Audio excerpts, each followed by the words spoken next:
Queridos, hoje pela manhã nós fizemos uma alteração no cronograma dos nossos estudos. E nós falamos sobre envolvimento e compromisso com a obra do Senhor, tendo como exemplo 3 homens de Deus, de nome estranho, pelo menos 2 deles, desconhecidos da maioria dos irmãos: Josebe e Bassebete, Eleazar e Samar. Foi um estudo bíblico definido em reunião de conselho. Não o tema, não o texto, mas o assunto do qual nós trataríamos. Eu gostaria de incentivar os irmãos que não estiveram presentes à escola bíblica, jovens, adolescentes, adultos, que assistissem esta mensagem, que se constitui também num desafio. O que o presbítero Jorge acabou de mencionar aqui é de suma importância, porque fala também do nosso envolvimento com a obra do Senhor, do nosso compromisso.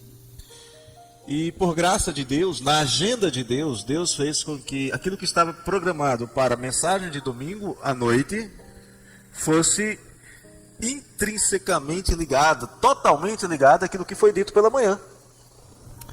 Hoje nós vamos falar sobre os princípios para se fazer a obra do Senhor no livro de Neemias, e era justamente sobre compromisso e descompromisso.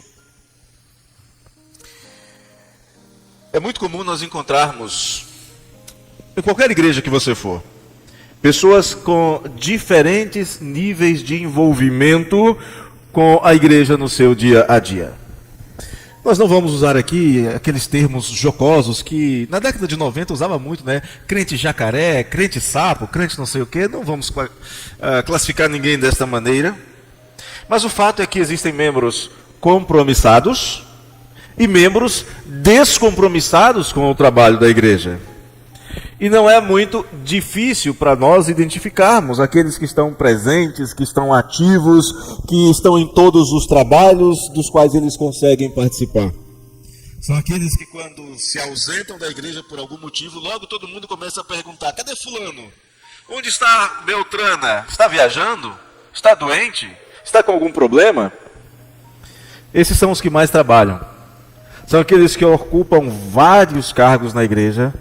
São aqueles que acabam sendo os agentes das decisões que vão definir os rumos da igreja. Evidentemente que acima deles está o Senhor, conduzindo a igreja de acordo com o seu Espírito, como nós vemos em Atos 15 e 28. Primeiro parece bem ao Espírito Santo, depois aos crentes tomarem determinadas decisões.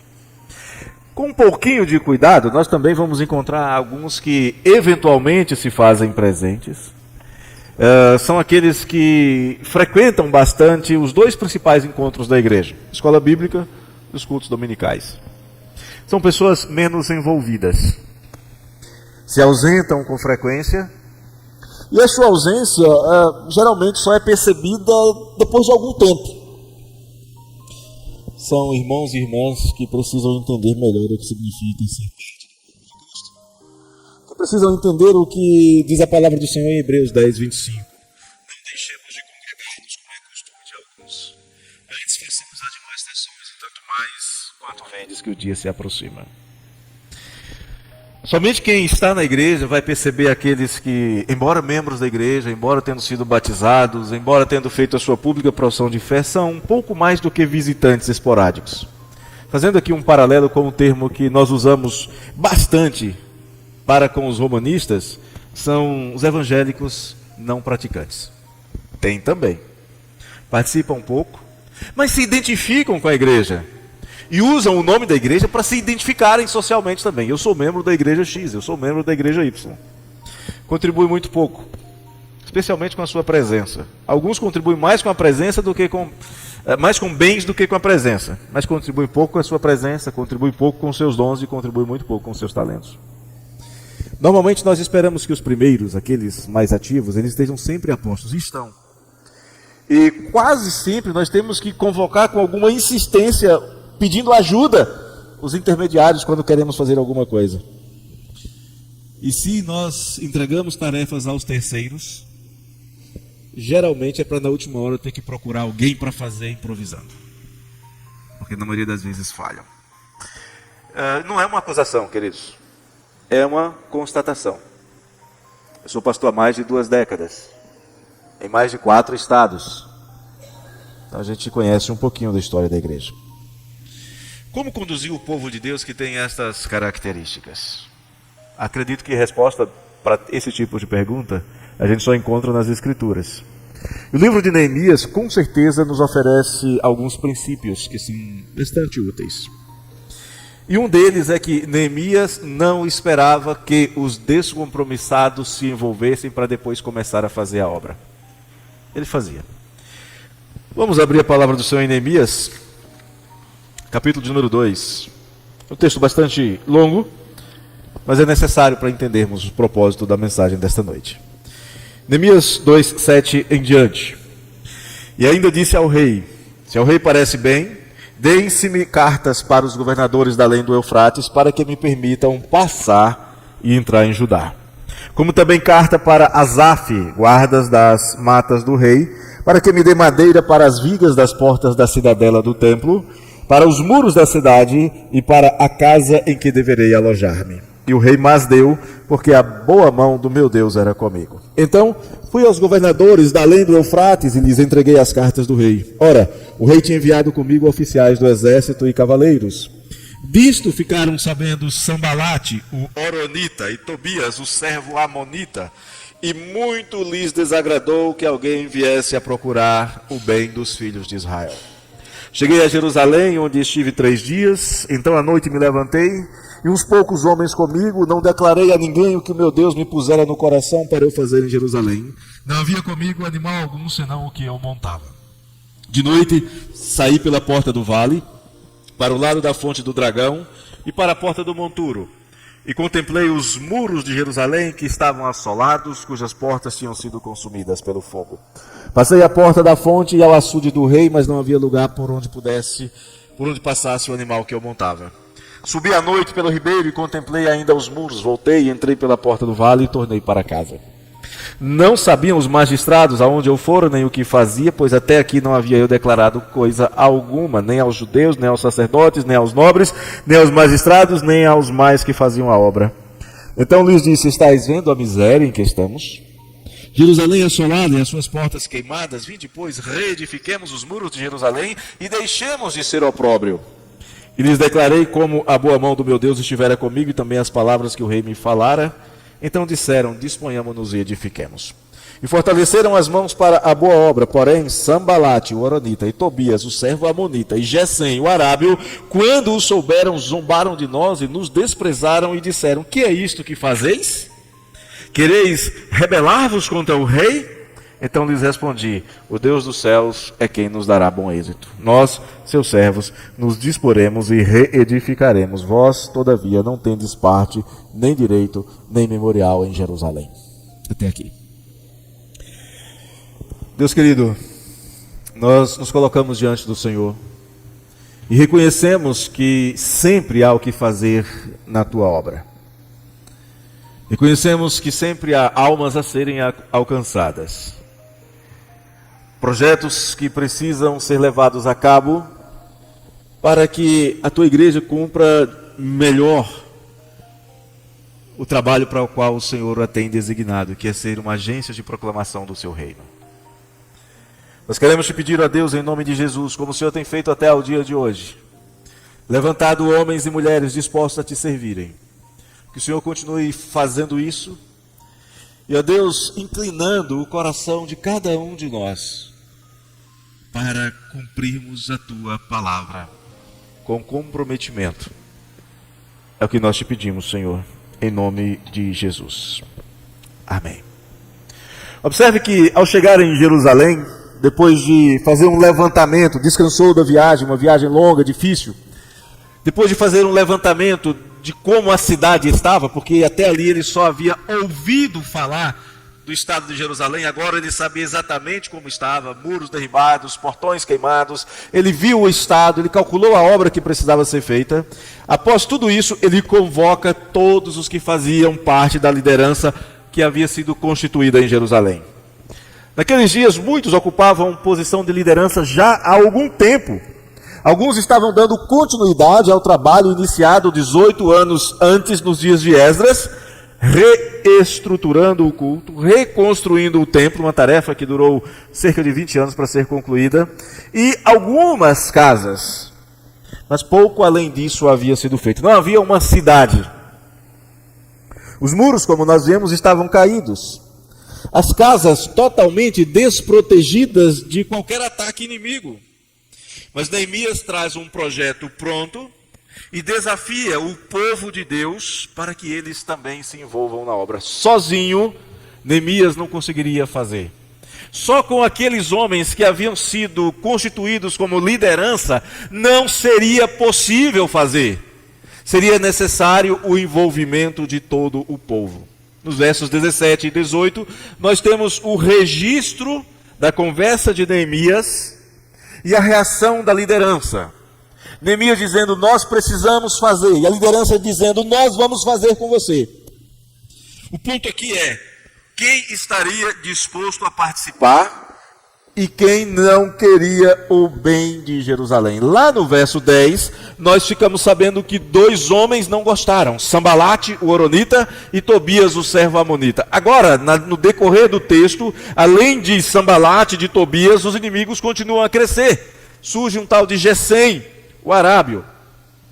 3 homens. Quem eram eles? Sambalate era natural de Bet-Horon. Tobias era um servo do rei, descendente de Ló, com a sua filha mais nova. E Gesem era um descendente de Ismael, antepassado dos atuais árabes. Esses homens não estavam dispostos a ajudar. E mesmo que eles não fizessem nada, o simples fato de não ajudarem já estavam servindo como um empecilho. O Senhor diz em Lucas 11:23, quem não é por mim, é contra mim. Quem não é comigo, quem comigo não ajunta, espalha. E eu sei que é uma decisão difícil, às vezes, tomar, mas Neemias não titubeia quando sabe que esses 3 homens, quando sabe que Sambalate, quando sabe que Tobias, quando sabe que Gesem, eles não querem ajudar, eles zombam da obra que haveria de ser feita, ele toma uma decisão. Ele vai definir a equipe de trabalho, ele vai manter na equipe aqueles que estão realmente dispostos a fazer a obra e aqueles que estavam somente ali para observar, criticar e, quem sabe, desanimar os trabalhadores. Aqueles que torceriam contra, aqueles que poderiam tomar atitudes e decisões que viriam a atrapalhar o andamento dos projetos. Eu sei que é muito difícil, às vezes, analisar uma equipe e decidir com estes nós podemos contar, mas estes não. Mas Neemias, queridos, não tinha escolha. Neemias não podia correr o risco de fracassar. Ele havia apresentado um projeto ao rei, um projeto com tarefas específicas para serem realizadas num tempo específico. Ele não tinha os 18, 20 anos que Esdras teve. Ele tinha que ir, fazer e voltar. Seu tempo era escasso.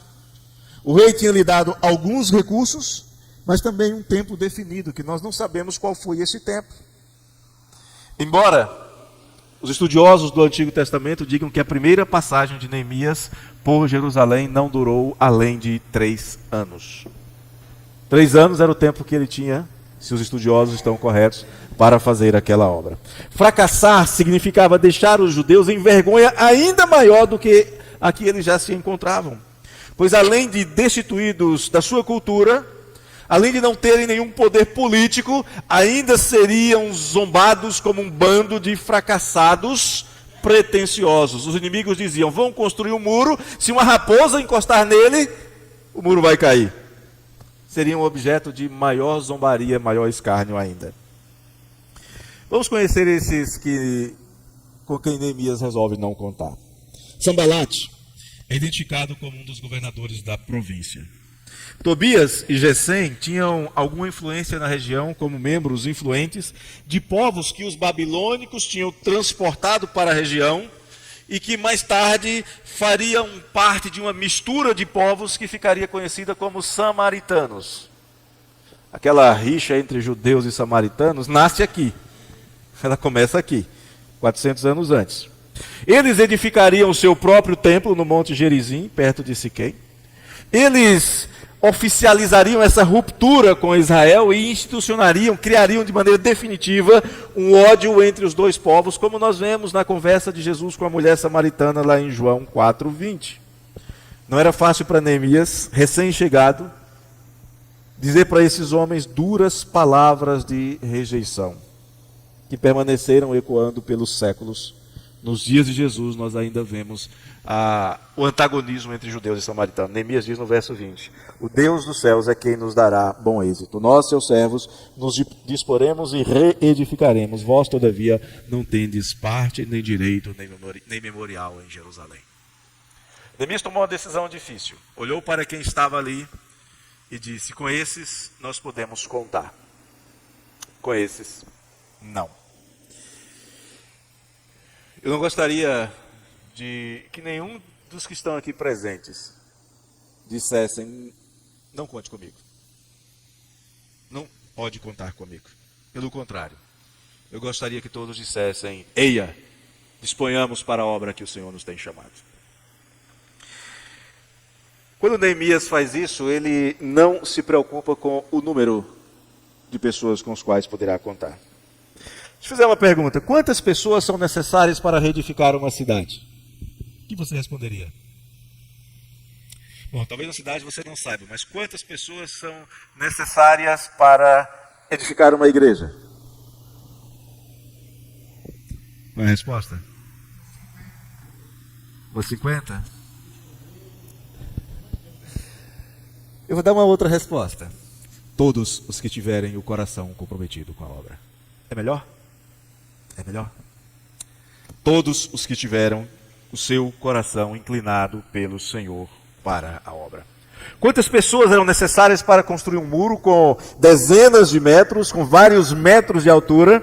Quantas pessoas eram necessárias? Todas as disponíveis, todas as compromissadas, todas aquelas que o Senhor dissesse: vá e faça, e eles dissessem: eis-me aqui, Senhor, eu estou pronto para a obra. O caso de Neemias, quando ele olha, é difícil, porque ele estava pronto a reedificar uma cidade a partir de um resto de povo e ainda teria que deixar de fora gente influente. Ainda teria que deixar de fora o poderoso governador Sambalate e Tobias e Gesem, que eram representantes de povos. Ele teria que deixar de fora essas pessoas. Documentos antigos, históricos, como os papiros de Elefantina, mostram que Neemias precisava montar a sua equipe rejeitando 3 pessoas que possuíam grande influência. Sambalate, por um tempo, foi governador de toda a Samaria, e talvez ele quisesse expandir esse poder governando toda a região que era conhecida como província transeufratiana. Gesem liderava um grupo de comunidades árabes, e Tobias liderava uma comunidade de amonitas. Ele é chamado de servo do rei. Provavelmente era uma espécie de vice-rei, algo como Herodes foi nos dias de Jesus. Era difícil dizer não para esses homens, mas era necessário. Porque eles não tinham amor pela obra que haveria de ser reedificada. Eu sei que em muitas situações é excelente ter muita gente. Por exemplo, a Bíblia diz que na multidão de conselheiros está a segurança. Lá em Provérbios 11:14. Diz também em Provérbios 24:6 que na multidão de conselheiros está a vitória. Segurança e vitória são coisas que nós não devemos desprezar. Mas Deus também já havia mostrado que com 300 podia fazer mais do que com 10 milhares. Deus rejeitou 22 mil tímidos e medrosos que atenderam ao chamado de Gideão, você vê isso em Juízes 7, e usou apenas 300. Depois Deus rejeitou dessa multidão mais 9.700 desatentos, Juízes 7:7, reservando para si 300. Vimos hoje pela manhã que Deus realizou grande livramento em Israel, abençoou o seu povo com 1, depois com 1 e depois com mais 1, e glorificou o seu nome com o trabalho de 3. Mas para que a obra andasse era necessário que apenas os que estivessem dispostos fossem engajados nela. Não podia haver brechas. Não podia haver gente descompromissada, porque havia grande perigo na empreitada. Havia inimigos do lado de fora. Tentaram matar Neemias depois. Havia inimigos do lado de fora e inimigos do lado de dentro. O importante aqui não era o número, era a qualidade. Era a prontidão. Era a confiabilidade, era o desejo de servir o Senhor, era o comprometimento com o Senhor e com a sua obra, porque a obra do Senhor não é para tímidos, não é para covardes, não é para preguiçosos, não é para os que retrocedem, como diz Hebreus 10:39, mas é para os que olham para frente, para aqueles que não tiram os olhos do Senhor e prosseguem para o alvo da soberana vocação de Deus em Cristo Jesus. Com poucos compromissados, é possível que nós tenhamos mais trabalho, mas certamente menos decepções, menos falhas. Por isso Jesus, nos momentos cruciais do seu ministério, ele tinha dezenas, houve um momento em que Jesus tinha centenas de discípulos. Prova que ele tinha mais de 12 é quando ele envia 70. Quando ele ressurge dos mortos e é assunto aos céus, tem pelo menos 500 vendo. Mas ele escolheu e enviou 12. Em alguns momentos muito específicos, ele tinha 3.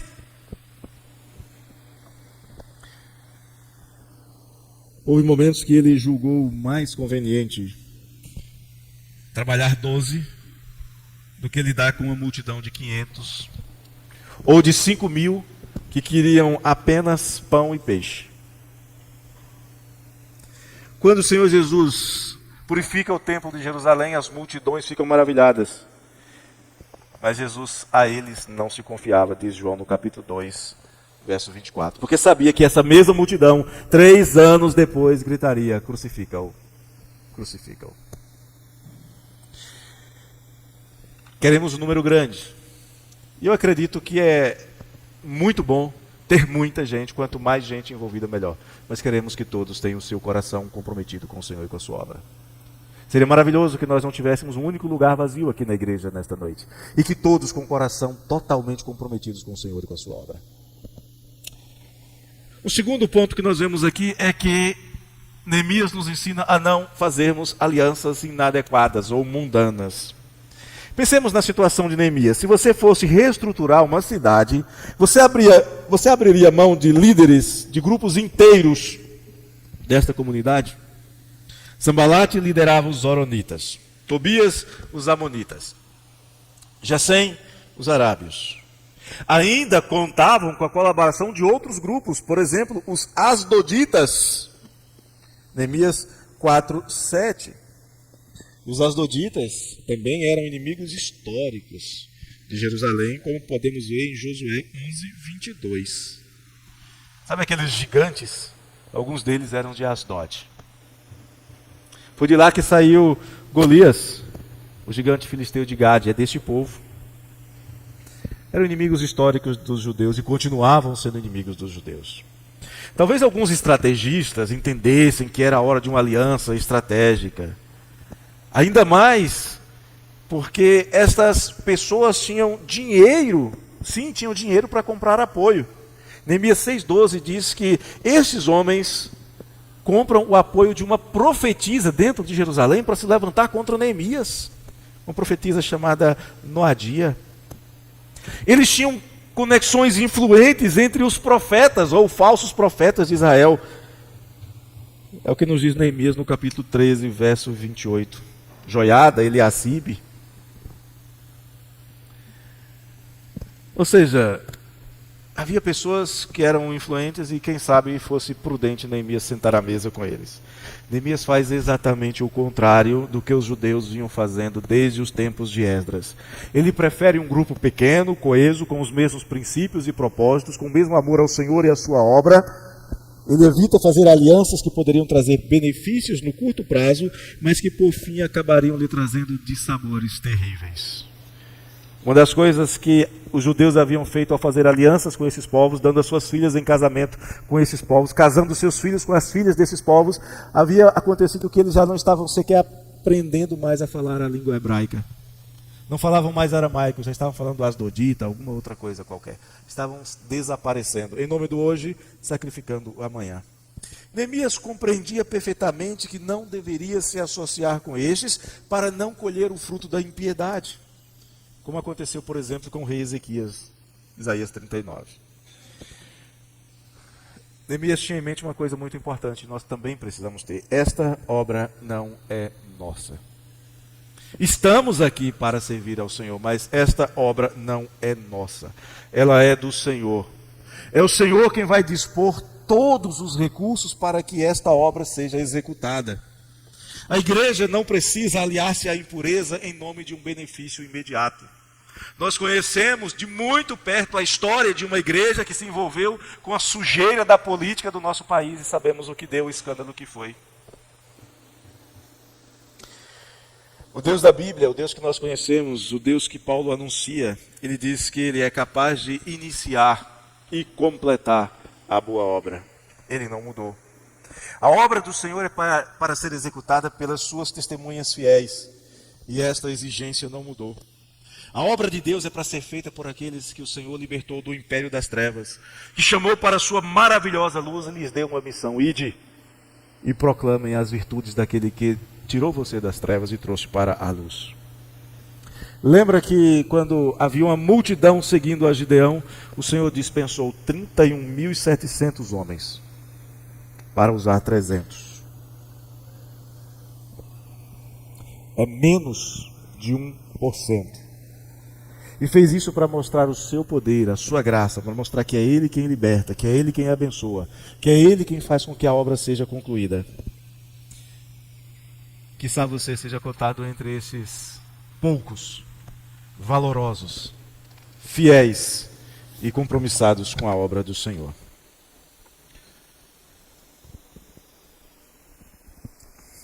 Eu quero concluir nesta noite dizendo para você, meu irmão e irmã, não seja rejeitado. Não corra o risco de ser rejeitado por ser descompromissado. O que há de semelhante entre os nossos dias e os dias de Neemias? Não quero fazer aqui um paralelo com algumas igrejas que realmente se encontram nos dias de hoje moribundas, arrasadas. Existem igrejas assim. Eu quero dizer para você que na obra que nós estamos realizando, na obra para a qual nós fomos chamados, existem vagas para trabalhadores comprometidos com a seara do Senhor. Ainda oramos obedecendo ao Senhor para que mande trabalhadores para a sua seara. Oramos para que você seja um desses trabalhadores comprometidos com a seara do Senhor. Tanto nos dias de Neemias como hoje, só existem dois caminhos e uma decisão tem que ser tomada. Ou estamos dispostos, ou atendemos ao chamado do Senhor, ou não estamos dispostos, e assim nós não estamos aptos para a sua obra, não estamos aptos para o reino de Deus. Lembra das palavras de Jesus em Lucas 9? Ninguém que tendo posto a mão no arado, olha para trás, é apto para o reino de Deus. Um arado é algo que é colocado à frente, e é posto na sua frente, pronto para você pôr a mão nele. Há uma obra a ser realizada diante de você. Você tem que se posicionar. Farei ou não farei? Tem quem pense que é possível ser discípulo de Jesus sem tomar uma atitude, sem se posicionar na sua obra. Mas, mais uma vez, eu preciso lembrar para você as palavras de Jesus. Se você não tomar a sua cruz, se você não segui-lo, nada feito. Jesus dizia a todos, todos inclui a nós aqui, obviamente. Se alguém quer vir após mim, a si mesmo se negue, dia a dia tome a sua cruz e siga-me. Pois quem quiser salvar a sua vida, perdê-la-á. Quem perder a vida por minha causa, este a salvará. Dia a dia. Imagine um soldado que se engaja em um exército em marcha por um território inimigo e de repente, depois de andar vários dias, vários quilômetros com o seu exército, ele diga, cansei, não vou mais, deixar o exército seguir e ficar para trás. O que vai acontecer com ele? No ambiente de guerra, num território cercado de inimigo, cansei, não vou mais. O que vai acontecer com ele? Em segundo lugar, nós precisamos compreender que esta decisão de seguir e servir ao Senhor, de tomar a cruz dia a dia para segui-lo, tem consequências duradouras e eternas. Não pode ser uma atitude que você toma hoje, mas amanhã você muda de ideia. Você não pode retroceder. Diz a Bíblia que retroceder é sinônimo de perdição. Hebreus 10:39 diz: nós, porém, falando dos crentes, nós, porém, não somos dos que retrocedem para a perdição, somos, entretanto, da fé para a conservação da alma. Retroceder é a atitude daqueles que nunca foram, de fato, parte da comunidade dos que foram salvos. Quem diz isto é a palavra do Senhor na primeira carta de João, capítulo 2, verso 19. Os que retrocedem são aqueles que saíram do nosso meio, entretanto não eram dos nossos. Todavia eles se foram para que ficasse manifesto que nenhum desses é dos nossos. Tobias, Sambalate, Gesem não podiam tomar parte na obra do Senhor porque eles não eram dos nossos. A obra é feita para aqueles que o Senhor chama, para aqueles que o Senhor confirma. Romanos 8,30, Paulo diz: aos que predestinou, a esses também chamou. E aos que chamou, a esses também justificou. E aos que justificou, a estes conduziu até o fim. A estes glorificou, completando a boa obra iniciada quando a alma é vivificada. Ouve a voz do Evangelho e diz: eis-me aqui, Senhor. Eis-me aqui. Em primeiro lugar, só existem dois caminhos: dizer ao Senhor, estou aqui, ou dizer, não conte comigo. Em segundo lugar, as consequências dessa decisão têm durabilidade, são eternas. Em terceiro lugar, as consequências também são terrenas. Os rejeitados por Neemias formaram um povo à parte, os samaritanos. Sambalate, Tobias e Gesem, que estavam em Jerusalém há mais de 20 anos, não tinham parte nem sorte com aquela história. Eles tinham acesso à cidade, eles tinham acesso a Neemias, tinham acesso a Esdras, tinham acesso aos profetas, tinham acesso aos sacerdotes, tinham ligações familiares com pessoas influentes, mas não tomaram parte na obra de reconstrução de Jerusalém. Assim como muitos têm acesso à igreja, portas abertas, têm acesso aos pastores, aos presbíteros, aos diáconos, aos cultos, às sociedades, e mesmo assim, ainda não tem parte na obra. E talvez sejam aqueles surpreendidos quando o Senhor chamar todos à prestação de contas e o Senhor disser, não vos conheço. Apartai-vos de mim. Está em Mateus 7, 22 e 23. E esta palavra que o Senhor diz é para aqueles que parecem ser.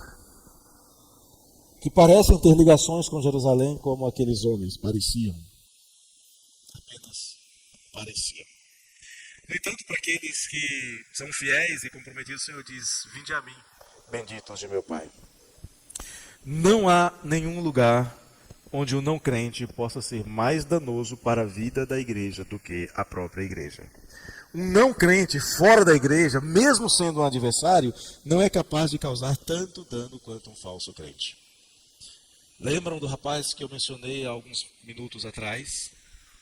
Vergonha, muita vergonha, lamentável, usando o nome do Senhor para trazer vergonha para o povo de Deus, um falso crente.